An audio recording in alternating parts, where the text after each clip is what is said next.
So good morning students.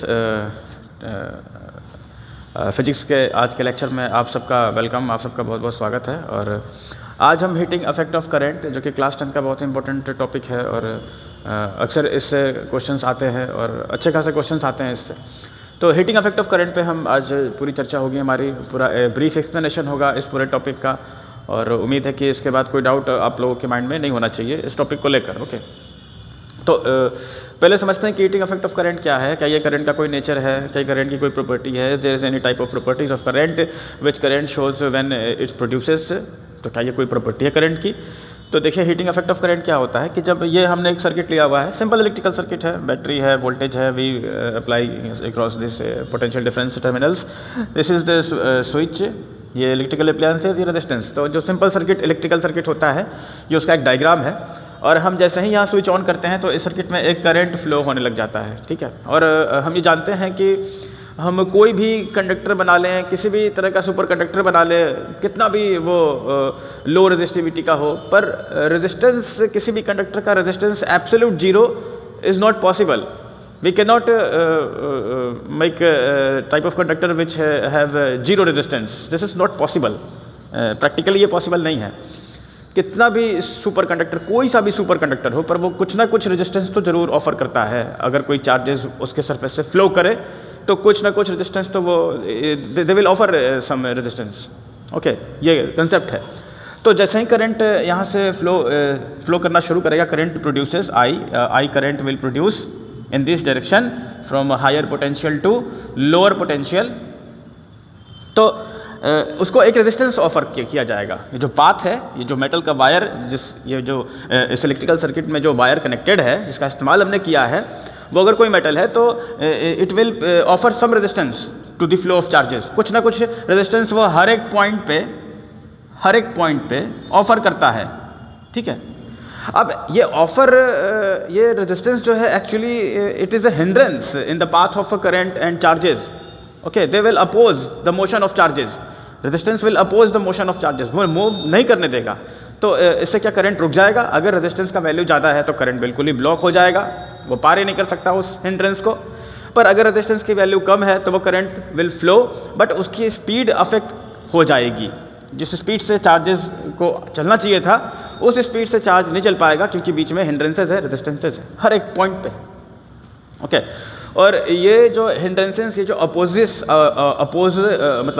जो oppose होता है करंट के फ्लो में, जो ये अपोज होता है, इसके चलते चार्जेस और इस मेटल के सरफेस के बीच में एक फ्रिक्शन होगा, और उस फ्रिक्शन से एक हीट एनर्जी प्रोड्यूसेस होता है।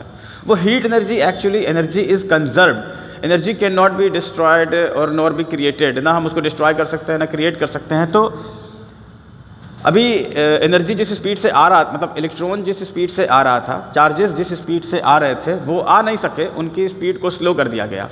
तो स्पीड के स्लो होने से उनका मोमेंटम स्लो हो गया, उनका पूरा काइनेटिक एनर्जी उनके सिस्टम का स्लो हो गया। तो वो एनर्जी आखिर कहाँ गया? तो वही एनर्जी हीट बन के प्रोड्यूस होगा हर एक पॉइंट से, फ्रिक्शन के चलते। ये हीट बाहर आएगा, एक हीट एनर्जी जनरेट होता है। और कुछ सेकेंड या कुछ मिनट के बाद हम देख सकते होंगे, हम ऑब्जर्व कर पाएंगे कि ये पूरा का पूरा वायर जो है, इट विल वार्म, ये गर्म हो जाता है उसी हीटिंग इफेक्ट के चलते।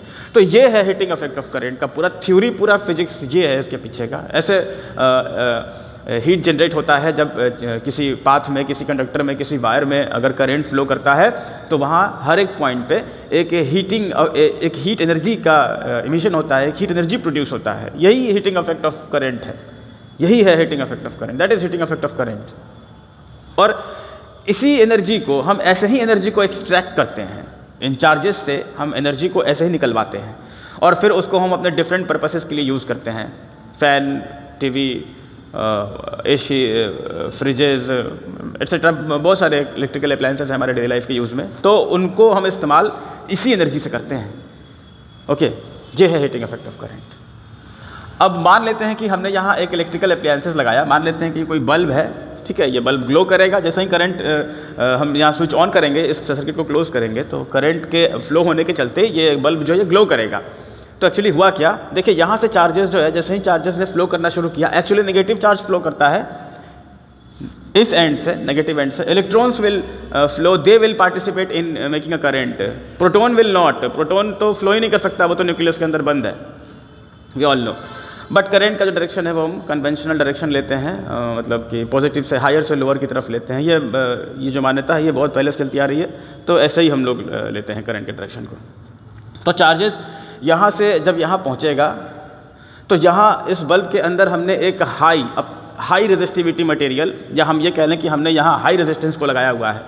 अब वहाँ इसके अंदर इस करंट को और स्लो डाउन, उसके मोमेंटम को और कम कर दिया जाएगा, उसके पाथ में ज़्यादा हिंड्रेंसेस अब आ रहे हैं, अब रेजिस्टेंस की वैल्यू बढ़ गई है।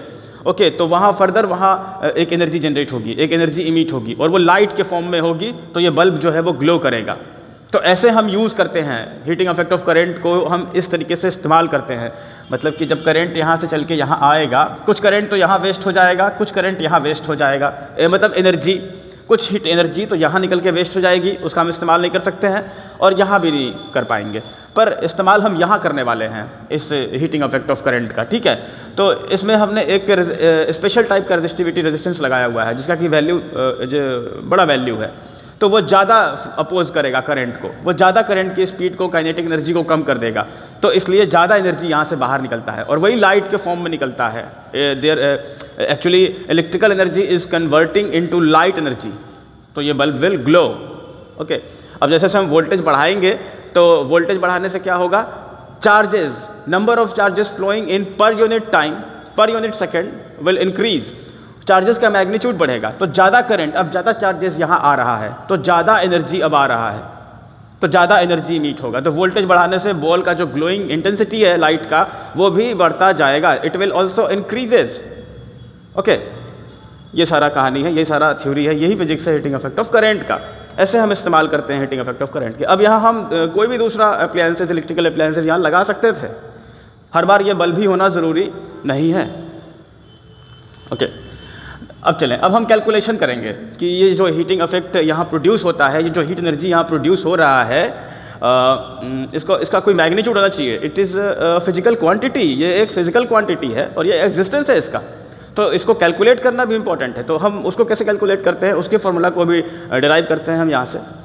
तो मान लेते हैं कि जो हीट यहाँ से इमिट होगा, बाहर हम निकालेंगे, एक्सट्रैक्ट कर रहे हैं उस जिस एनर्जी को, उसको हमने नाम दिया है U, दैट इज़ U। इसको कह लेते हैं electric potential energy, electric potential energy. Okay, और ये इलेक्ट्रिक पोटेंशियल किन के बराबर होगा, क्या फॉर्मूला होगा इसका? तो इसके लिए हमको ये देखना होगा कि ये इलेक्ट्रिक पोटेंशियल U जो है ये किन चीज़ों पे डिपेंड कर रहा है। ओके, तो देखिए ये डिपेंड करता है एक तो वोल्टेज के ऊपर, कि जैसे ही हम वोल्टेज बढ़ाएं, मैंने ये समझाया था अभी कि जैसे ही हम वोल्टेज बढ़ाएंगे तो number of charges flowing in per unit time, in per unit second, वो बढ़ जाएगा।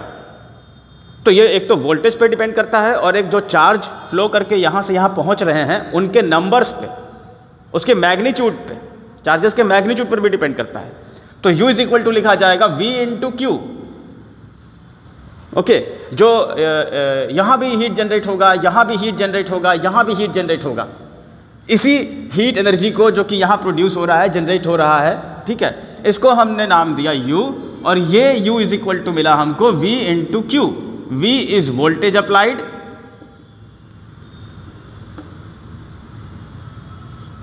voltage applied in this circuit, and Q is the amount of charge which flows from this point to this, to the entrance of this electrical appliances। ये दूरी जो travel करता है, जो number of charges, magnitude of charges, कितना charge flow करके यहाँ पहुँच रहा है। नंबर ऑफ चार्जेस जितने ज़्यादा होंगे उतना ज़्यादा एनर्जी फ्लो करेगा, ट्रांसफ़र होगा इस पॉइंट से इस पॉइंट तक। नंबर ऑफ चार्ज बढ़ने से करंट बढ़ जाएगा, तो ये वो चार्ज है, तो magnitude of charges.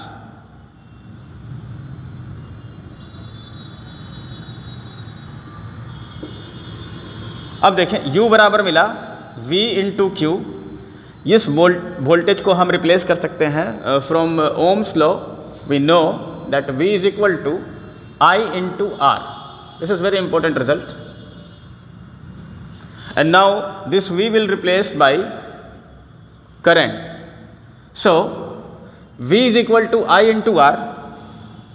We can write I into R into Q, and this Q will replaced by current also, because we know that I is equal to Q by T.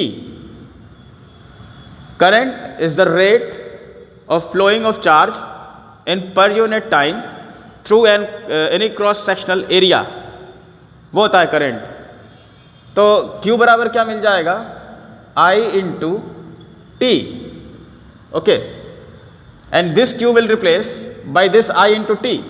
So the equation will become I into R into I into T, not capital T, that is small t. So U is equal to I square R into T. This is the amount of that electric potential energy which is produced in this electrical device by the convention of heating effect of current.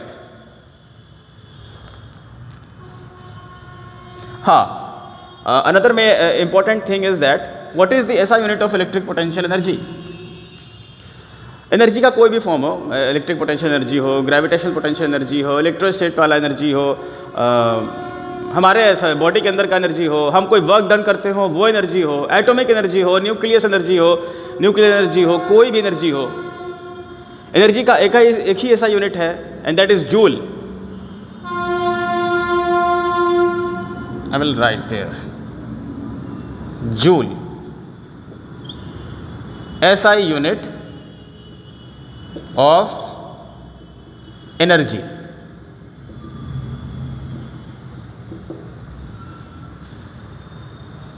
Joule. कोई भी energy हो, कहीं भी हम energy को calculate कर रहे हों तो ऐसा यूनिट चेंज नहीं होगा, एनर्जी चेंज नहीं होता है, एनर्जी अपने फॉर्म को बदलता है, ठीक है, और वो होता है joule. So look at that, look at here, U is equal to I square R into T. I is current, R is resistance. इस डिवाइस के अंदर जो रेजिस्टेंस हमने फिट करा था ज़्यादा एनर्जी को एक्सट्रैक्ट करने के लिए, प्रोड्यूस करने के लिए, उसका मैग्नीट्यूड है R. रेजिस्टेंस का वैल्यू कितना था, 10 ओम, 15 ओम, 20 ओम, 3 ओम, 2 ओम, एनीथिंग. टाइम कि कितने समय तक करंट फ्लो करा है, इस वायर में जितने समय तक करंट फ्लो करेगा तो उतने ही समय तक एनर्जी प्रोड्यूस होगा, हीट प्रोड्यूस होगा. जैसे ही हम करंट स्विच ऑफ कर देंगे, करंट का फ्लो बंद कर देंगे, कनेक्शन को कट कर देंगे, तो करंट रुक गया, तो कोई हीटिंग इफेक्ट अब जनरेट प्रोड्यूस नहीं हो रहा है, तो कोई एनर्जी प्रोड्यूस नहीं होगा कहीं भी. ओके, तो ये वो टाइम है कितने समय तक के लिए सर्किट ऑन था और करंट का सप्लाई कंटिन्यू था. उम्मीद है ये चीज़ आपको समझ में आया होगा. नेक्स्ट टॉपिक में हम चर्चा करेंगे, हमारा टॉपिक होगा, हम डिस्कस करेंगे power, because power is related to the electric potential energy. Thank you.